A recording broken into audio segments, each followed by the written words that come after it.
My name is Andrea Sofia Matos. I'm the curator, and we're thrilled to have you all here at Taller Boricua. I want to say a couple of words because Marcos Dimas, executive director of Taller Boricua and co-founder, is not able to be here. And Nitza Tufiño, who's also, artistic director here and just very involved, are not able to be here. But they have been here at Taller doing so much incredible work for years, and a lot of it has gone a little bit unnoticed, and I'm very happy. Probably most of you, this is the first time that you're here. That's awesome. That was the purpose of this exhibition. We really wanted to bring new life into these gallery walls because there's so much history here, not only at Taller Boricua, but also at the Julia. This building is called the Julia de Burgos Cultural Center, and we're trying to keep it the Julia de Burgos Cultural Center. There's been a lot of advocacy that the Taller Boricua has done specifically to keep this space a cultural art space. And so I think it's just really important that you guys are here. Like, this is so incredible, like tearing up a little bit because it really is just so amazing that you're here. So again, thank you for making it out today. I know there's like a bunch of things happening. Yes! So thank you so much. And, yes. And so again, Taller Boricua has been around for around 55 years. Yeah, 55. It's been around for around 55 years. And again, these are people who picketed the fence to have the Museo del Barrio built. These are people who have advocated for Latinx and Latino representation, not only Puerto Rican, here for literally almost 60 years. And again, it's just so important, this space that we're inhabiting right now. Like, I'm coming from Puerto Rico. This is a very new, New York is a very new space for me. And I think it's just, again, just so wonderful that I've been able to connect and find a home, not only here in Harlem with, with Taller Boricua, but also, I've been involved thanks to this lovely woman right here at the Bronx Art Museum, and Claudio's there. So I've been brought into these really amazing spaces, and I'm just very grateful. I'm not gonna talk too much, but I am, so I'm gonna keep going because I forgot I still need to do the introductions. So there's also a printmaking workshop here that is part of, again, just Rafael Tufiño, if you know who that is, was very much part of this institution. And again, there's just so much history. So many incredible artists have graced this space. And I encourage everybody to take a deeper dive into the Taller's history. There's a lot going on right now between, in Latinx representation. So you'll definitely see us around, but I think it's just really important that this is happening. So just wanted to highlight that. And then, so about this exhibition. So this person right here holding the camera, who can't turn it right now, her name is Christine Licata. And Christine Licata has been functioning as our arts consultant, but she really was the person who basically bestowed upon me the idea for this exhibition. She is the one who sort of conceptualized it in her brain, but then gave me the free will to do whatever I thought was necessary to do in this space, bringing in the artists that I thought were important in this space. And she's just been so incredibly helpful in this whole process. It's been hectic and it's been crazy, as anybody in the arts knows, but it is what it is, and it is what I love to do. So I'm just very happy, very grateful for you, Christine. Please, a round of applause for Christine. Yes. So, no, thank you. Thank you, Christine. So Christine is just amazing. Just tap her. She's not a consultant, and she is a badass. So anyways, catch her here in the fly. Anyways, again, this exhibition, it's called Botanicárte. It really is just trying to celebrate artists as healers. It's trying to bring, just this concept that sometimes seems so far off, that art can heal. And I think a lot of people don't really believe that much, but I think it certainly has been in my life that way. And I think that's why I do what I do, because it is a very healing process for me. Not only I started out making it, but now just, facilitating it, organizing it has just been really wonderful. And it still is a healing practice just to be a witness of it. And I think that's what this exhibition is trying to do. I contacted these fabulous artists right here because I just thought that not only their work had already spoken to me in a really powerful way, but I think they already had these incredible ideas. I knew that if I told them take over a gallery, that they'd be like, yes. Or I was hoping that they would say yes. And they did, and that's why they're here. And it's just, again, so incredible. It's also good to mention that the whole idea of Botanicárte also stems from the idea of the Afro-Caribbean botanica. I think it's really important to sort of have that context, because the Afro-Caribbean botanica, it's a long history, but it obviously starts with the Middle Passage, with the transatlantic slave trade, all these people being taken from their home, coming over here enslaved, and, carrying with them a little bit of something that reminds them of home. And that a lot of times manifested itself through either language, music, art, but also in the botanicas, this idea of healing, this idea of again, just being able to tap into that higher being, or that higher whatever that just unites us all. So I think that's very powerful, really important to recognize. And I think Christine and I had lots of discussions about the importance of the Afro-Caribbean botanica, because it really is in the Afro-Caribbean botanica that this work still lives. It's very specific to the Caribbean, and I think that's just, I don't know, it's just very powerful, and just a little bit of context for you all to have. And I think this exhibition really is rooted in that, and just doing it in our own way, in our own manifestations of it. I have in this room, we have Gina Goico right here, who will talk a little bit more about her work, and in this fabulous room where you can actually get hugged by sculptures. Isn't that crazy? Isn't that a concept? So it's fabulous. You could also sit on the floor and enjoy another little hug. We have Misla in this fabulous room. Yes. And she allowed us gracefully to put an open call video in her room which features around 24 artists who are sprinkled around here, who most of are not able to come because a lot of them are international, but some of them are here, and they answered the prompt of how does your art heal you? And I think that's worth the watch.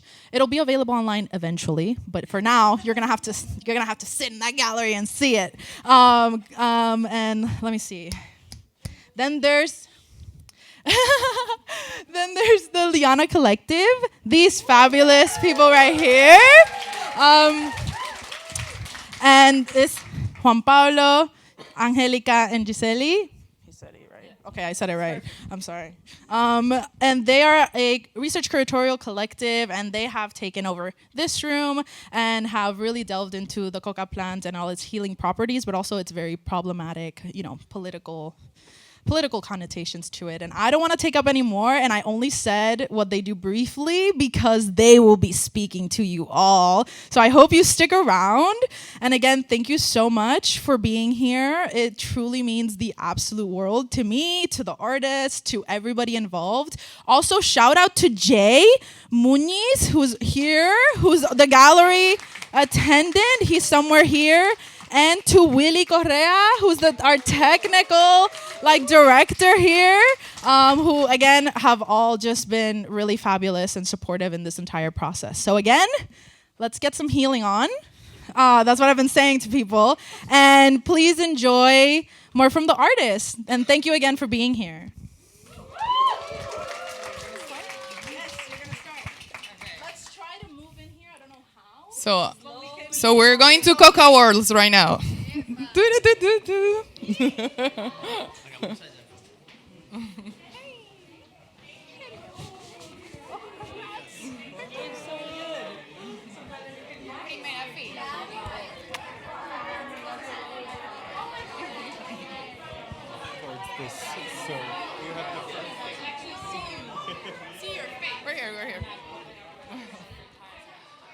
So thank you for coming. Hi. Hello. Hi. I forgot to say one thanks. Sorry, my bad. I forgot to say thanks to a very important person. I forgot to say thank you to a very important person. Isabela Ruiz, who's right here, is the curatorial assistant for this exhibition and has been an absolute gem to work with. Also a fellow curator. And okay, now we can begin. Thank you so much. So hi. So we are here. We're Liana, and we are three Colombian researchers, artists, curators, trying to open a conversation about like healing and plants. And so we are. Pégate. My name is Angélica Cuevas, Juan Pablo Caicedo, and Giselly Mejía, and we have been working for the last year, not just in this project, but with just, I don't know, we're crazy about like trying to build more connections between humans and plants through art. So that's our question and our motivation. So now we're starting with this project, but we're coming from different experiments of how can we just join artists and understanding the plants world through artists. And we're really, really happy to be here and to have you all. So enjoy. Thank you. Okay, so I'm going to very briefly contextualize this project, which is called Coca Worlds. So this is a curatorial project that is rooted in the coca plant, which is not the cocoa plant. It's COCA. And this is important because this plant has multiple potentials as a healing plant, as a medicinal plant, as a plant that is central for Andean and Amazon peoples due to its multiple qualities, its relation to orality, to work, to concentration, to language, to intentionality, and it is known also globally because it's the plant used to produce cocaine, and because of this reason, it is an illegal plant, actually illegalized by the people that meet very close here in the UN, United Nations in the 1969. They declared that coca plant was illegal, and they equated coca with cocaine, which is terrible mistake, or I don't know if it could call it a mistake, but that situation has the prohibition, the prosecution has had a huge impact in communities, in the land, in the knowledge that is behind this plant, only focusing on one element, and is this plant for the production, for the extraction of this element, and generating a lot of destruction, not only in the land, but also here and all around the world. So what we're trying to do is gather these artists that have been working around this, because this is a topic that we're not the first ones to talk about this. We're not the first ones to research, but there's been a long history that comes from many hundreds of years ago with this plant, but also for contemporary artists, mainly in Colombia. This has been a very important issue because, as you might know, we've been stigmatized for being a country producer of cocaine. There's a lot of debate around that. There's a lot of Netflix shows that perpetuate that image, and we are trying to, from this amazing spot that concentrates the art and activism of El Barrio, we're trying to open a space to transform that narrative, and we're very happy to bring the work of three Colombian artists mainly from the southern part of Colombia, from Cauca, which means Bosque de Coca, K-U-K, and we're bringing these artists who approach to this, have a different approach to the coca plant, and we are thinking of how this project considers healing not only in terms of what the plant quality for healing and for medicinal purposes, but healing as a political process in which reconstruction of the relationship that we have with the plant is necessary in order to heal the land, to heal the concept that we have of this plant, as well as our own bodies and the communities around us. So Coca Worlds is rooted in that purpose. We're showing the work of 3 artists right now, but there's 12 artists that are part of this project. We have invited researchers to this project, and we have we count on the voice and participation and guide of indigenous authorities like Emilio Fiagama, who is featured on that film over in that screen. In this other piece, some mayores, abuelos, taitas de El Cauca are also guiding this work, because this is a work that we believe should be guided by these indigenous elders who know and keep this knowledge that has been protected and that's still alive, and that it's so alive that we are in New York right now opening a space for the coca plant, saying coca is here. Although it is considered illegal, it's here, and it's here through the work and words of all of these artists. And thank you very much for being here. You'll see that this project, Coca Worlds, has 3 lines, 3 curatorial lines. Coca Plant, that delves into the physical qualities, the sensory elements of the plant, which is a beautiful green plant. Then we have Coca Worlds with this L in parentheses, because this is a plant that is connected to orality, to oral knowledge, to that knowledge that cannot be appropriated because it stands somewhere else. And this orality, this connection of words and reality, how the words create realities, is a very important element in the use and the whole cosmology and cosmovision that is and knowledge that is behind this plant. So Coca Worlds shows the work of artists that are thinking about this, the cultural, symbolical, spiritual aspects of this plant. And finally, Coca Politics, which, as the name suggests, directs to its more social, economical, and political consequences and relationships that have emerged from this plant, mainly because of its Western vision of extractivism and prohibition, because that's the way it operates, that colonial perspective on this plant. Extract and at the same time forbid, you know? So those are the 3 lines. And very quickly, to just tell you about this artist, I'm going to briefly talk about Coca Plant. We have the work of Angie Ballesteros, who's a woman from El Cauca, and she has an organization called Agroarte with more peasant indigenous women from this region. They produce this beautiful silk textile, and they dye them with the coca leaf. So all these colors that we're seeing come from the coca plant. Some of them are from the leaf. Ones different stages of the leaves give different kind of colors. So this is the work of Angie Ballesteros and her organization from the southern of Colombia, Agroarte.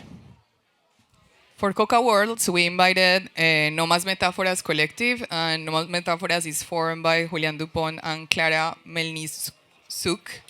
It's a collective that is working from El Cauca with indigenous communities that are from the NASA communities, and they have been collaborating with them for more than 14 years and opening like a really strong collaboration of like exchanges of thinking, thoughts, knowledges, and also this piece is super important because it has some like a healing. So this piece, it comes with a healing process, because if you see it, you will find that it's like a harmonization and also a place to like a way for indigenous peoples to heal in a kind of in a ceremony that is translated to this space, and also a critique about how we see technology. So how in the Western world we are like talking about technology through extractivism, through objects, to take things from the earth, to translate them into objects that help us to see how the brain works.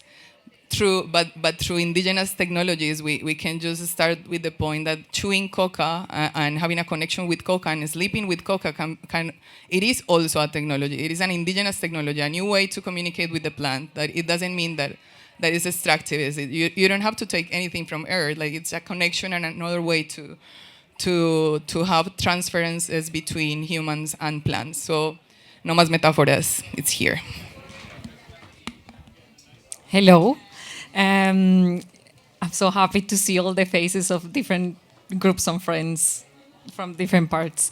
So Coca Politics, it's that wall, is our third line of inquiry. And with this one, we want to explore the extractivist and commodification of the coca plant for cocaine production. And all the problems and impacts that has had on the indigenous communities and peasant communities and territories in Colombia and all the other cultivator countries like Bolivia, Ecuador, and Peru. So here we invited the artist Edinson Quiñones. Edinson Quiñones also lives in the Cauca, the forest of coca. In Colombia, and he has been, his work is mainly autobiographic. Yeah, it's from his life, and he comes from a Nasa indigenous descent. He was Raspachin, which is like, he worked in the coca cultivation for cocaine production with his family. He was forcibly displaced from the countryside to the city. He was in jail as well. And all his work tried to talk about jail and, again, all the problems and social impacts that has had on the people that cultivates the plant, because sometimes it's the only way that they can feed their families. In most of the cases, and on the other hand, it's very important, it's sacred for many indigenous communities there. So this one, very interesting. I highly recommend you to go and check the names of these. These are like photographs of miniature sculptures that he did from 2009 to 2015. We have C.S. Balleres Bueno, the photograph in the middle. That work talks about the role of the pharmaceutical companies in the early 1900s on the commodification of the cocaine all over the world when it was legal. And the banners there are part of a series that is actually like a 12 banner series. And Edinson uses these banners to talk. He accompanies this artwork with performances. So he goes and hangs these artworks on the streets and has conversations with people about the ancestral role of the plant, and the medicinal role, the how it's food and medicine, etc. But also talks about the future of the plant, a future where maybe cocaine or perico, which is a common word to refer to cocaine, might be legal and regularized, and what that will mean for Colombia in terms of public health and governance and everything. So he uses that. That creates a segue to, there are two notebooks that are below that TV. And those notebooks, yes. So you can see the abuelo and get inspired. And then we have some questions in those notebooks that refer to the future of the coca leaf. In a world where it might be legalized and regularized, we want your opinions. There are two pens there. Please leave your opinions there when you can. We really want to know your opinions on this. And finally, we have a representation of the Andes with that piece there. That's a Liana piece. That's our way to say that the mountains are also here in New York. And those are coca seeds hanging, almost touching the earth, but not quite. This is also a representation of, like, this work has been a very long work, a hard work, mostly voluntary work.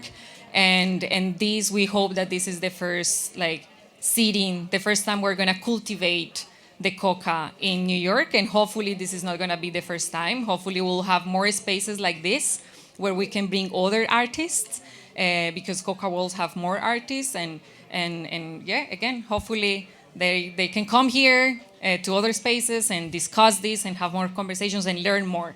Yeah, that's it. Have fun.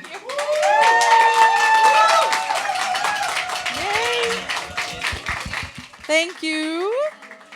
Thank you so much for sticking around. We're gonna go over to Gina, so we can just make our way this way. Gallery completely on the other side.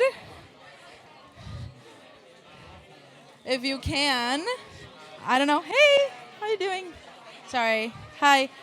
I don't know if the sound travels well here. I don't know. Como que el sonido no funciona aquí. I don't know. Gina, ¿dónde tú estás? Aquí estoy. Right here. Sorry, estoy aquí. Hey. Hi. Hello, everybody. We're in the gallery right next to Liana's, right in front. If you can make your way over here, it would be awesome. Hello? Yo creo que you're going to have to project, babe. Pero, hello? Espérate. It's coming. Hi, everybody. Yes, let's circulate. Let's circulate. No sé si esto funciona aquí, porque como... Let me ask for, can we be quiet, please? Because the mic is not really working over here. It's going to happen or it's not. I don't know. Pero puedes proyectar. Yeah, no, exactly. Yo, you're over here. Okay. So thank you so much for being here.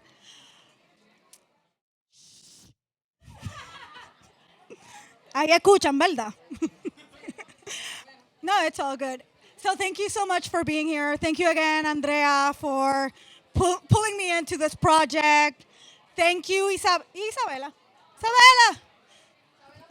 Well, thank you, Isabela. Thank you, Christine. Thank you, El Taller Boricua, and everyone who has been of assistance in this process. Literally, you have been helping me, like, uplift my work into places that I couldn't reach. Pero bueno, I am going to be talking about what you see around me and around you and behind you and in front of you. So, okay, so, and this room, most of the work that you're seeing right now, it's part of the Loving Suits body of work that was made during the 2019 Bandelier Fellowship that I had with Smack Melon. And part of the Loving Suits is these sculptures over here, those on the floor, and that one over there. So these were designed to simulate an embrace and relax folks while being interviewed on their memories of love and care. The project has, as of now, collected over 50 narratives of Dominican women and feminized folks. And with the Dominican Studies Fellowship, I have been transcribing them and will be part of their archives. So some of you, I have been seeing you like wearing them. Just a reminder, take off your coats. I don't want to judge anyone, but sometimes we don't clean them as often. Also, as a respect for anyone else that's gonna wear them, clean your hands. There's some hand sanitizer around there. There you go. Thank you so much. So people I interview for these projects, they wear them as a self-soothing mechanism while talking about memories of care, love. And as we may know, in our own families and our own memories, sometimes these are charged with kind of negative memories. So obviously, since I'm meeting with people that are not familiar with each other, a way to simulate and embrace and respect that not everyone is comfortable with touch. This helps them to self-soothe. So also within this, part of the Loving Suits projects are that painting over there, and this painting over here, and that little fabric situationship in the corner. I'm still figuring out what to call that. And these paintings are more recent, and I'm thinking about how we can connect to the ancestral knowledge and our relationship to land and embracing and envisioning possibilities of liberation through care and love. So some of you might notice on the symbology that I'm using and some of the words I'm using in these paintings, I am looking back at Afrosyncretic religions, but also Afro-Indigenous knowledge in the Caribbean, specifically with the Taino and Arawak peoples. So a note to make.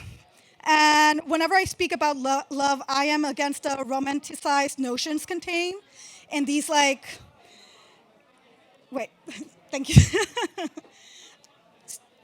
Wait, okay, patata. Whenever I speak about love, I'm against the romanticized notions contained in capitalist notions of transactions and the individual. So Loving Suits as a project, be it with the interactive performances that places individual in conversations with each other and invites them to listen attentively and relate, or in the more symbolic ways with the paintings, where we think about our love and reflecting through how we relate to ancestors, to the land and non-human beings. This love is inciting to action. I am deeply influenced by bell hooks, elaborations on love and care. Hence, here in the middle, people are invited to rest.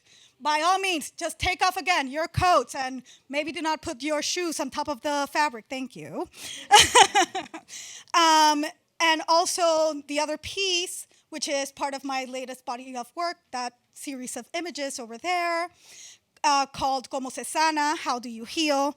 I look at the land, the landscape, and how colonial boundaries and enterprises continue to extract from us in the Caribbean. So the building of nation states as enterprises that separate and dispossess us collectively. So behind me, finally, there is this prompt. And I hope that you engage with it. I've seen some people already engaging. And I ask, how can we heal in collectivity? So again, a day like today, 8 de marzo, International Women's Day, and also call to action from activists for the liberation of Palestine, I want to make another clarification. I am sometimes wary of the ideas of healing, just as I am of these ideas and notions of love. The neoliberal motions to focus healing as a push for individuals to spend and face mask, a jade roller, or whatever item that gets us, feeling in the treat yourself mode. It is marketed to us as care. It is not what I'm referring to. Yes, these things can soothe us and provide temporary comfort in a world where health is not a right, where housing is not a right, where we're collectively seeing a genocide develop across different parts of the world, such as Palestine, Congo, and Sudan. Healing and collectivity means to push us for an exercise of radical envisioning. How do we break this cycle? Not through individual self-reflection. How do we break the cycle in relationship to each other, to the systems in place, our everyday actions, be it small or large? How can we construct a horizon where we name the issues that affect us, our neighbors, our countries, our relationship to each other, and to power? As an artist, I keep holding the tension that exists in symbolic gestures, as at times, hopelessness comes rushing in, and I feel it's not enough. But I remember that tenderness in these small moments can become catalysts to engage in radical imagination. The same way whenever I've read Lord, Hooks, or even if it's hard at times, Sylvia Wynter, I've been uplifted. So I hope that people bring in their little symbolic gestures, engage with this, and let's collectively reimagine ways of healing outside of this reality. Thank you so much. Yes.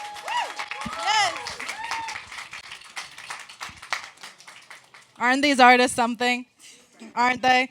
Okay, now if you will graciously move over to this gallery over here. Come, my darling. Yo creo que aquí esto no funciona. Hi, everybody. What's up? Trickling in, trickling in. Hello, hello. Make space. There's a lot of people incoming. The mic no funciona aquí, bro. Hi, everybody. Make your way, make your way. Can you take the remote and lower the volume a little bit? Hi, everybody. I mean, still use it because there's people outside. Que tal vez no. So, thank you, everybody. You can trickle your way into this last gallery. And again, just thank you so much for being here. Hello. All right, can you hear me? Are we good? All right, cool. Sí. Yeah, it does. All right, cool. I work customer service, so I do. So, hi guys, welcome. I am excited to be here, and I'm excited. I just want to say a quick thank you again to Andrea and Isabella and the lovely artists that I'm working with. I wanted you guys all to be able to come into a space, and I was invited to work into this space as a space that was homey and comforting and maybe familiar. Anyone feel familiar or comforted in this space? I'm so glad I did this for y'all. And part of that had to do with this idea of thinking about my own culture and what healing means for me in this way and through my art practice. So I'll go over a few of those in general. But the first aspect of that is thinking about the fact that I identify as New Yorican. So it's not just about like this idea of being Puerto Rican and the island and the culture, but also how we transverse that and bring that into the island of New York and Manhattan and these cities here. How do we combine those two together? So as I thought about healing, I had to think not only where my roots are, like my roots from PR, and we think about like the Padma, or like we think about the, Vicks on everything, because honestly, I mean, it does work. But I also think about like the very, very traditional past. I think about deep back, like tobacco being used as a sort of cleansing item. So I included them in these tapestries that I made for the show, or thinking about the different botanical elements that are part of it. And so I came up with this idea that is sort of cluttered and clustered, both, around this space, thinking about kind of all of the different items that bring us healing over time, and how in some weird way, I was ready for this show without it being knowing it. I did not have these. I had these things already. Like, I had everything. All of this was ready to go. So thinking about the things that I've collect, we have, my multivitamins are part of this healing process that's contemporary, but thinking about the plants and thinking about the way that like the foods that we use or weed or any of the other items that are all part of these collections, please look around and kind of peer into some of these glass jars and think about the ways in which the plants are sort of growing from that. And that really relates to my art in general. The largest piece that I brought for this show is El Comedor. When you get a moment, you can look at it and see that it's sort of an interior space that explores thinking about an apartment. We have our laundry cart ready to go. We got to go do a little compra. And simultaneously, there's also this idea of plastic, the plastic flowers that we keep on our tables to remind us of the nature, to remind us of this like tropical sense. And to kind of imagine that exploding all over the place. And that is one real inspiration that I use in reference to this show in a whole, is thinking about all of these references sort of exploding and reminding us constantly in everything that we do. Here, I think of just all of us having a place to sit and come and collect and be together and to bond, especially in an art space, which many of you know can be a white-walled space that is not intended for us, or we do not feel welcomed, or we do not feel like that is where we belong. And Taller Boricua and places like this and all of the artists that are collected here, I think we're really proving otherwise, right? We're really using it as opportunity to create a space for us, to create an opportunity for us to everyone have a seat, and everyone sit down, and everyone find that connection. And whether you are New Yorican like me, where I'm a little Spanglish over here and I'm making it work, or whether you have like deeper connections, I found through the process of art making, for me, has really helped heal my own process of my own relationship with home, my own relationship with art. I made this joke the other day. I recently learned that I had ADHD, and I wonder if I didn't learn it earlier because of the art, because it gave me a place to just be without the sort of construct and like things of everything has to be a certain way, or I have to be organized, or I have to be perfect. Art could just let me be. I could do a bathroom. Who's going to tell me I can't paint a bathroom? I can do it. I can use different materials, collage and iron on and paint and put a moving clock and have a rug and an installation. It gave me an opportunity to be my truest self and to connect with others. And I'm really grateful to have you guys all here to connect in this space. And feel free to hit me up with any more questions, but just roam around, enjoy the Goki sounds. And a last little shout out for this lovely video here that really inspired it all. I think we all have such a connection with art and healing, and this video really kind of goes over thinking about how we all do it. I love my perspective being part of it, and perspective of artists from around the world. How incredible. Thank you again for this opportunity.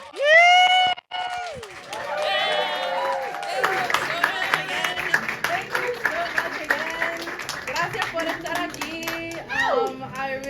I'm really so grateful for everybody. And yes, one final shout out to the video. Sorry.